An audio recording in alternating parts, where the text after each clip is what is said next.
the purpose of the fraudster is to get the staff member or their management or both to circumvent an existing control. SC Media is proud to present this month's CISO Stories program. Each month, the CISO Stories program explores a cybersecurity topic selected by Cyber Risk Alliance's CISO community and provides content that examines that topic from a variety of perspectives. Hosted by Todd Fitzgerald, best-selling author of CISO Compass, the CISO Stories weekly podcast features content powered by the 1,100-plus members of the Cyber Risk Alliance's CISO community. Listen to previous CISO Stories podcast episodes at CISOstoriespodcast.com. Cybersecurity Collaborative is a unique membership community enabling cybersecurity leaders to work together in a trusted environment. To learn more, visit CISOstoriespodcast.com/CSC. I'm your host, Todd Fitzgerald, and this week we welcome Paul Neff, Principal at Glaston Laboratories, LLC. Welcome, Paul. Todd, thank you. It's very nice to be here. Now, Paul, you have had a great career with the U.S. Department of Treasury, the Federal Reserve System in several locations.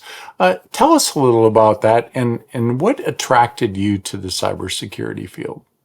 Okay. There's many approaches I can take to answer that question, but the first one is going to be, since you name specific names, to issue my disclaimer. Opinions expressed in this podcast are mine alone and should not be attributed to nor inferred to be representative of any other person or entity except as noted. Thank you, Todd. Absolutely, and we have it no other way on this podcast. Having said that, I appreciate the question, Todd. I've been in cyber for quite a long time, going back to the early 1990s, really, or mid-1990s is fairer. I have the bulk of my career has been spent in government service of varying degrees, including at Treasury and the Federal Reserve, as you noted, where I had a variety of roles in policy and regulatory as well as operational domains. But I originally came to cyber. I certainly had the interest in cyber that many technologists have coming out of college. I began my career in, of all places, public libraries. And I guess doing technology implementation there. And I would say that the signal event that triggered my interest was I was a network engineer back in those days. We were busily putting everyone on the internet in the public sector. And there was a situation arose where I was working where not the library, but one of its partners, an internet service provider, was having its accounts compromised by drug dealers who were using the anonymity afforded by those internet accounts to conduct drug deals. And the police department in the urban police department reached out to the community and said, help. So I got engaged, was sworn as an expert assisting the police department, sat in on depositions, and wrote a report on essentially what was happening, how it could be prevented, what the relevant details were. I will tell you that experience was a giant shot on the arm with respect to the importance of cybersecurity to the well-being not only of enterprises but of people living their daily lives, and that's a strong motivator. And I'll say over and above that cybersecurity is an endlessly fascinating field. The principles that drive it never really change, based on, how we place trust in our institutions and systems and of each other, and how that trust can be overcome quite often by weaponizing our own best nature against us, as is the case in so many social engineering attacks. and how, and how the principles of, protecting our institutions and people should be executed don't really change very much, but how those attacks are instantiated and defended against and recovered from changes constantly. So it is endlessly fascinating to pursue this field. And for anyone listening who is thinking about getting into the field, I strongly urge you to consider it. If that's helpful. So you really got to see the human side of this, not just the technical side, but the impact on, people being vulnerable and having accounts taken over and used for different purposes than what they thought they were being used for.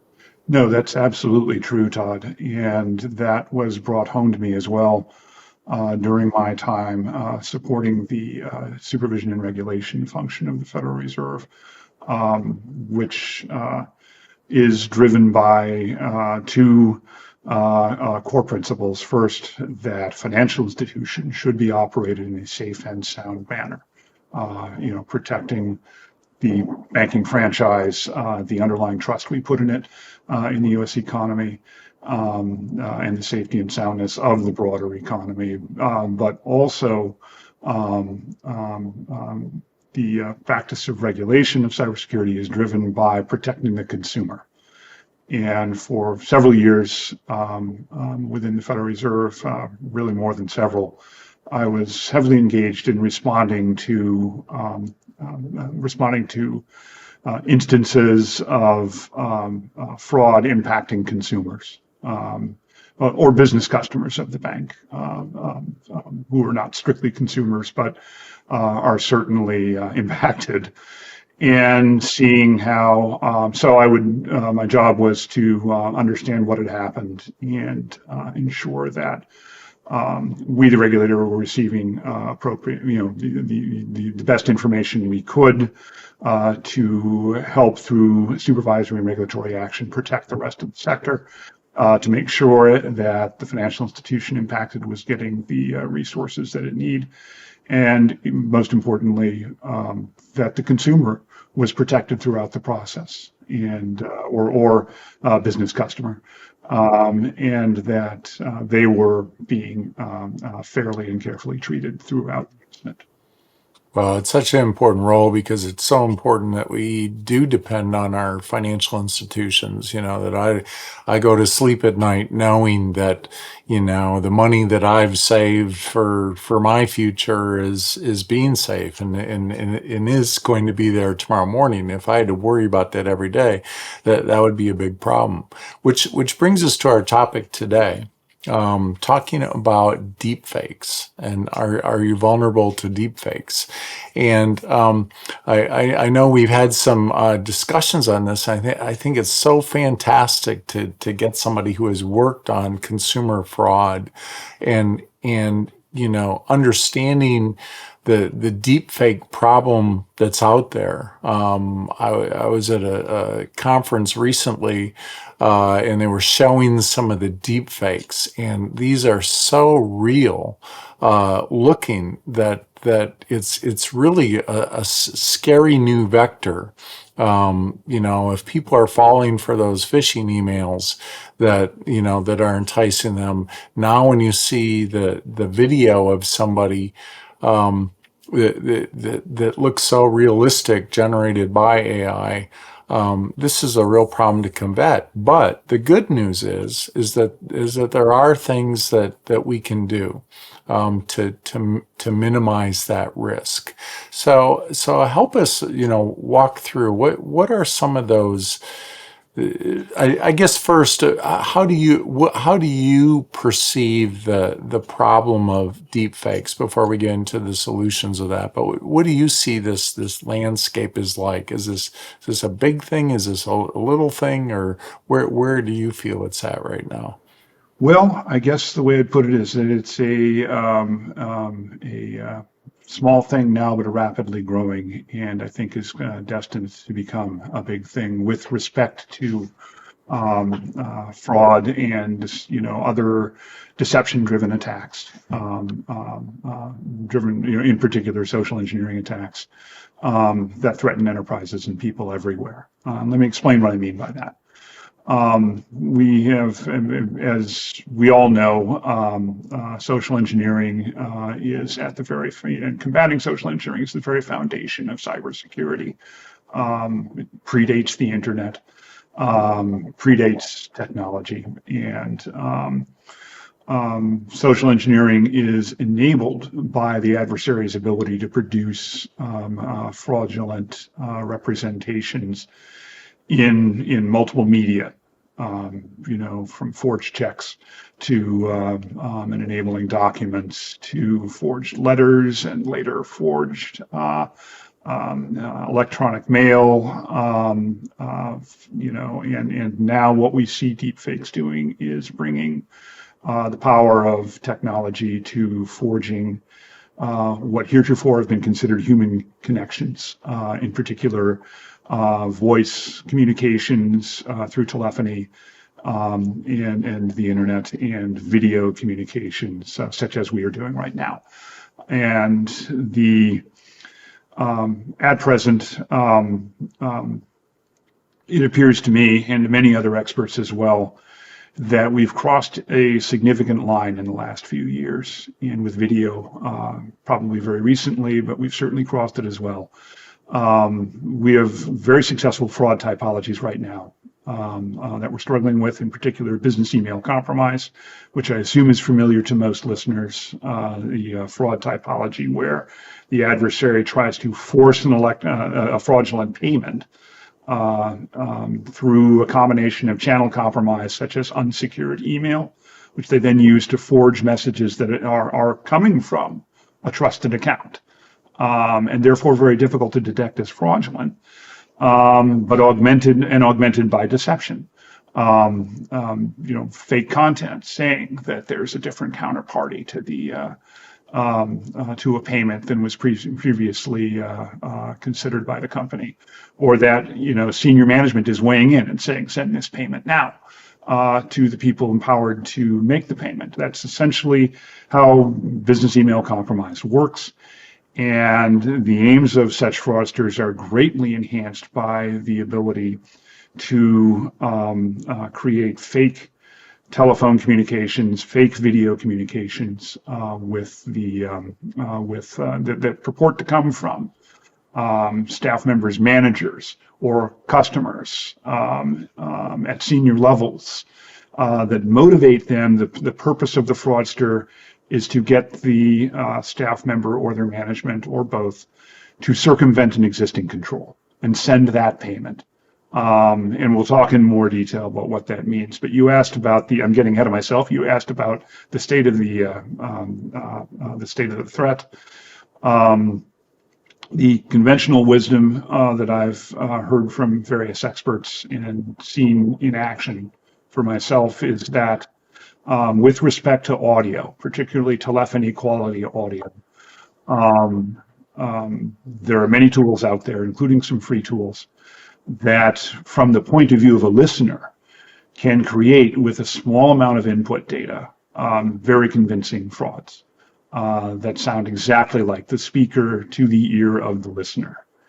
There are various metadata present and various algorithmic artifacts that an expert, augmented with the appropriate tools, can use to determine that fake audio is created.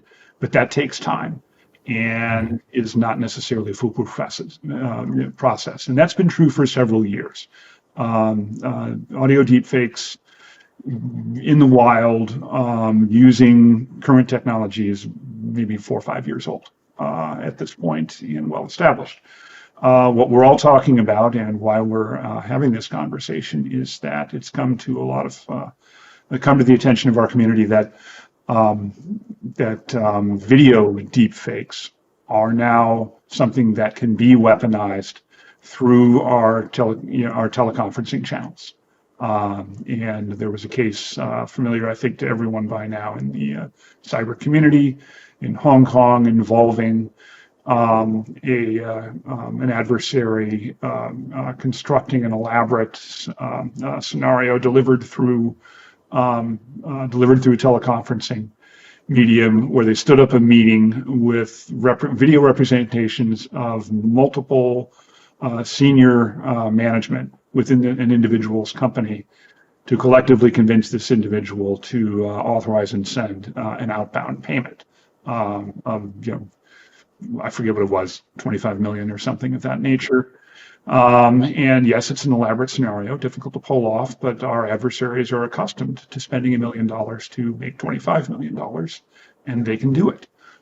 So the video technology is also present. It's not clear to me, it's not clear right now that this is something that can credibly be done in real time in every scenario. But video AIs are AI generated. Our AIs are becoming more powerful very rapidly. And I think it is safe to infer that video deepfakes, again, driven by the presence of a small amount of video input of the target, are going to be straightforward and inexpensive for our adversaries to create. That's where we stand right now. No electronic communication at this point can be independently trusted. Not email, not other text communications, not audio, and not video. We are now wholly dependent on compensating controls to ensure the integrity.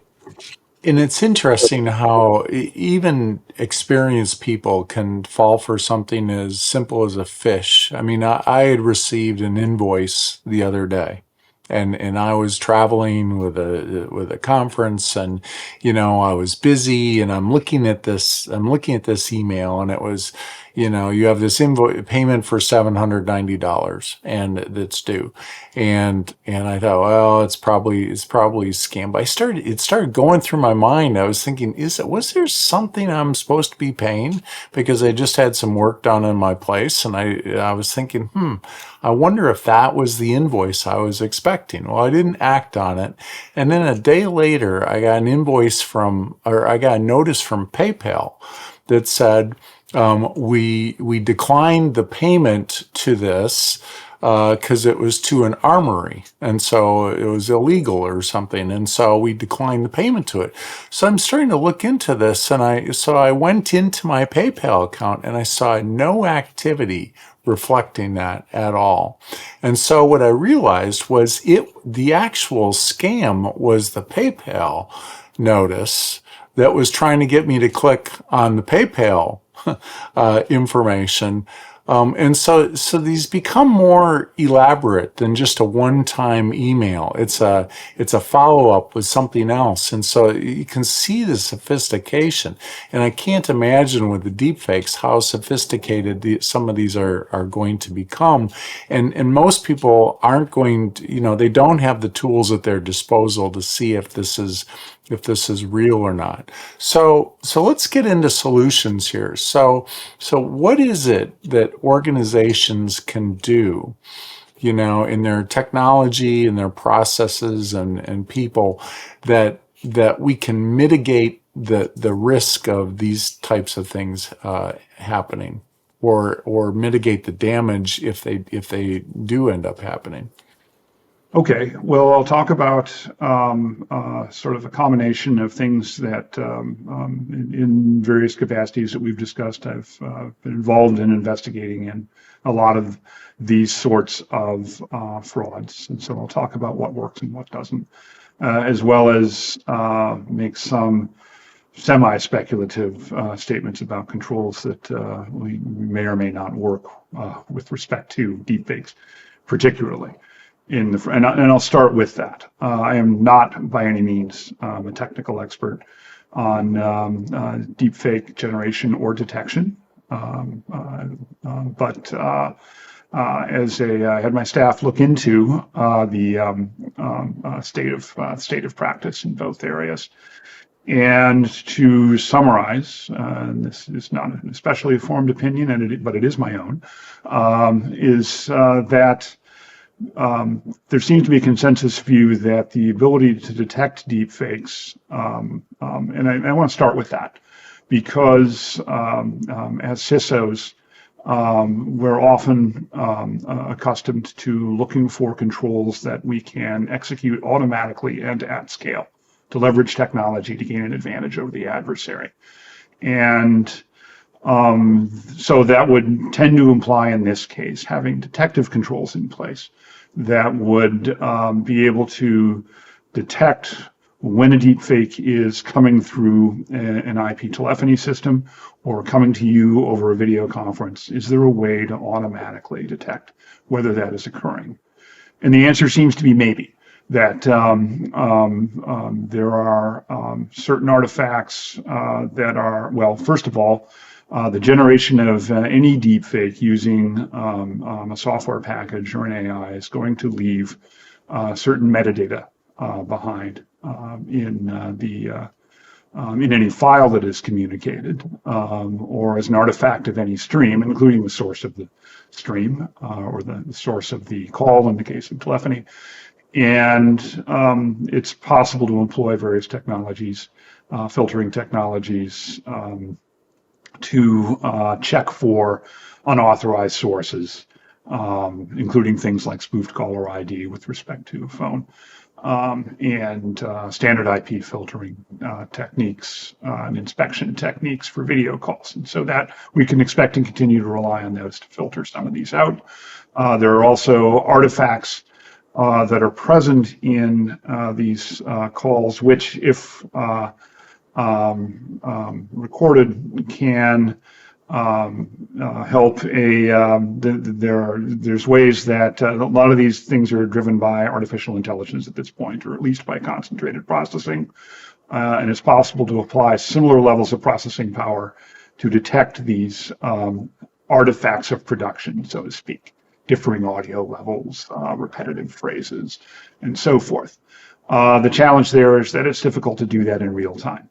And that is there's currently quite a bit of discussion in the AI research community in particular about how to do that. And certainly a great deal of interest from the managed security service providers that that are so familiar to CISOs, and I expect that they will respond. But the bottom line is that that's, in my opinion, probably going to turn into an industry dynamic similar to what we see for the detection of malware right now. It'll be an arms race, which is to say that our adversaries have the same resources we do, and just as new automated detective controls are put in place, then we will see adversaries respond through obfuscation, through elimination of artifacts and other evasive mechanisms. And it will continue, like so many other detective controls, it'll continue to be cat and mouse for the foreseeable future. So where that leaves us is in having to rely on controls that are essentially beyond the reach of the adversary producing the deepfake to try to mitigate it. And there, I think we need to go back to the precept that we started with, that no electronic communication can be independently trusted anymore. And that leads us to much more of a nuts and bolts discussion. How do we establish trust within our companies and among our staff and others, participants in the process? So what I wanted to focus on, and how you and I, Todd, started this conversation a couple months back, is on two things: on enterprise policy and process that should be in place to combat deepfakes, and on security awareness. Ultimately, if you don't have an automated tool to detect a deepfake, and think about how a deepfake would be deployed in a fraud scenario. Typically, it will be, again, to try to convince a staff member to circumvent existing policy and process and get that payment out the door. Again, it should be said, deepfakes are intended for the consumption of a person. They're intended to weaponize that person's emotions and psychology and and habits and practice against them. They're intended to weaponize the effective parts of our business and corporate culture against the company. By badgering people into authorizing a payment. They think they're doing the bidding of the senior manager in an urgent business situation and providing good customer service. And out the door that payment goes. And the mistake they made was trusting a mode of communication that can no longer be trusted. And so how do we combat that? As I said, there are first enterprise, well, maybe I'll start with security awareness, actually, because I've sat in, since the start of the year, Todd, half a dozen presentations on deepfake threats, and every one of them ends up saying, CISOs have to do a better job on security awareness. Okay, well, what does that mean? It has to be more than simply bringing to staff's attention, in the annual update, hey, staff, there's deepfake threats. This is what a deepfake is. Be resistant to deepfake threats. Great, thank you. Check the box, over and out. Okay, that's not going to do anything. The specific objectives that need to be in place for security awareness against deepfakes have to start with the precept that deepfakes are manipulative. They are manipulative in a visceral way. They're constructed to provoke emotional reactions to the target because they appear to be coming from a trusted source and a source of authority. And that's their whole purpose. So, and with some degree of urgency as well. Right? Yes, quite often, yes. And so a staff member may be consuming this information from the deepfake under stress. So in order to respond to that, there need to be several objectives in place. Anybody involved in the payments process, for example, has to develop the ability to resist psychological manipulation and be able to have the presence of mind to challenge the adversary in the moment. To do that, they need to have muscle memory of policies and procedures that are in place to control payments so that they understand when they're being asked to do something unusual and can develop the presence of mind to say, hey, wait a minute, I'm being told to send this payment out with no other authorization on a Friday night. That's weird. So they have to have the ability to detect, to realize that's happening, which is dependent on their muscle memory of what's normal and what's expected. What are some of those processes and controls that companies can put in place that would mitigate that risk? You're jumping ahead, Todd, but I'll start with something that everybody knows I'm going to say. First is having specific roles defined for the payments process. Who can do it? Who can log into the bank account, to the treasury function of the bank account and execute the payment, and who their management are, and who the approvers are, all the way up the chain. That's got to be defined. Policy control, right? There has to be a written process as to how that takes place, including not only the nuts and bolts of what steps need to be gone through to originate a payment, to validate and verify that the payment should take place with appropriate sign-offs, and then execution as well. But that needs to include the specific documentation steps so that there's accountability every step of the way, and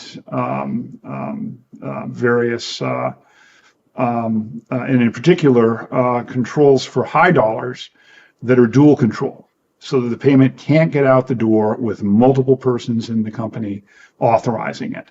That's important right there, because the adversary may or may not have had the opportunity to create multiple deepfakes to support a dual control process. Now, they may have. In the case of the Hong Kong case, they did.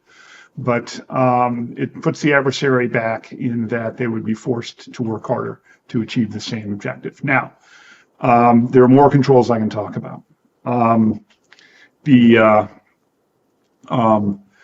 Once you've defined expectations or you've defined these roles, it's necessary to protect, first of all, the adversary from compromising the role. Deepfakes are typically used when they can't do that. I'm going to say this. Anybody who does not have strong multi-factor authentication, particularly involving the use of a completely out-of-channel something factor, such as token-based authorization, at least a soft token, preferably a hard token. Anybody who's not doing that with respect to the use of these accounts internally in their own identification authorization framework, as well as with the third-party service provider who's facilitating the payment, their bank or PayPal or whomever. If you're not doing those things, then in my opinion, frankly, you're guilty of malpractice as a CISO. Almost all of the business email compromise I've ever seen was effectively attempted, that is, was effectively stopped once MFA was in place across the organization. You have to have it. I'll list some additional policy controls. Separation of duty between payment origination, payment approval, payment execution, and payment reporting, so that there's different people involved at every step of the way. It makes the adversary's job much harder. Now they have to send that deep fake to a lot of different people, and the more eyes are on it, the more chance there is that somebody is going to question what's going on. There need to be well-defined approval levels. Dual controls are preferable. This is the case where multiple persons need to sign off on a payment before it goes out the door. I do realize that this is not a common practice among business organizations today, nor for that matter is the use of multi-factor authentication. That said, I was a regulator for some years. Banks generally have the capability to provide both of these controls, and they will do it if you ask them. The sad fact is that many businesses, in the name of expediency, waive the use of multi-factor authentication for their outbound payments, or they waive dual control. They allow a single person to authorize and execute a payment in the bank, or both. There's no need for that. Banks broadly support these and have for some years. Is there a way that this money can be clawed back? Is there some sort of time frame that's possible, or how can that process be improved? There typically is, and there's there are a number of steps that a CISO can take to prepare for the possibility that a fraudulent payment may get out the door, and they will need to work with law enforcement, et cetera, to try to claw it back. The answer to your question, first of all, is yes. For automated clearinghouse payments, there is quite often a window of some hours or days before the payment is finalized through the clearing entity, whether it's a clearinghouse or the Federal Reserve itself, and is ultimately accepted by the banking counterparty. That is also true for both domestic and international payments. During that time, it is generally possible to claw the payment back. So what an organization should focus on to prepare for that is first to have all detective controls turned on that are relevant to proving that a payment may be fraudulent, including broadly monitoring controls for incoming and outbound connections, at the application level with respect to the bank, as well as payments records that are made in any treasury application or externally in the financial institution, as well as in the accounting system internally, so that there's a very clear record of how a payment was originated and executed, as well as relevant information that might point to a fraudulent a connection by an adversary, for example, carrying out business email compromise or to communicate a deep fake. You have to have that evidence right at the outset. Second thing you have to have, in addition to comprehensive monitoring, supporting execution of payments, and investigation of potential fraud, is to have the relationships in place with law enforcement, with your banking organization or other payment service provider, with your insurer, with any other relevant service provider, and where possible with a data forensics and incident response service provider, a DFIR, someone who can help you with the technical side of the investigation. Have those conversations with all of those entities now, before a fraud has occurred, to say, how can you help me in the event that I detect a fraud? What information should I collect and preserve? What immediate triage steps should I take? How do I communicate with you securely? How can you reach out through your authorities to help stop this fraud? Have it all in place and written down. Have those conversations now. And I'll say additionally to that, with respect specifically to deepfakes, an important way that deepfakes can be countered is through out-of-band verification. Deepfakes quite often involve impersonation of management or of other key personnel.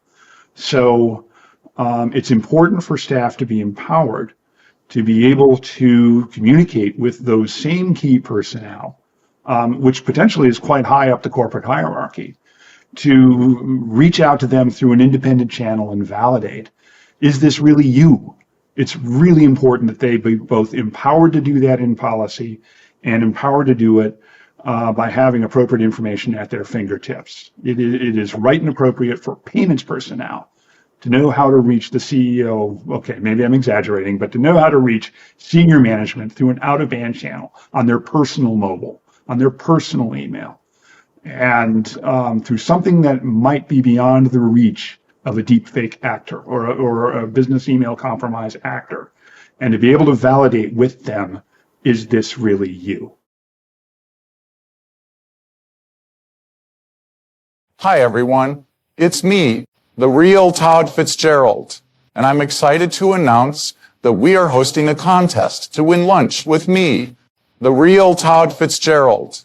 Simply go to https://www.reallyscammywebsite.pizza.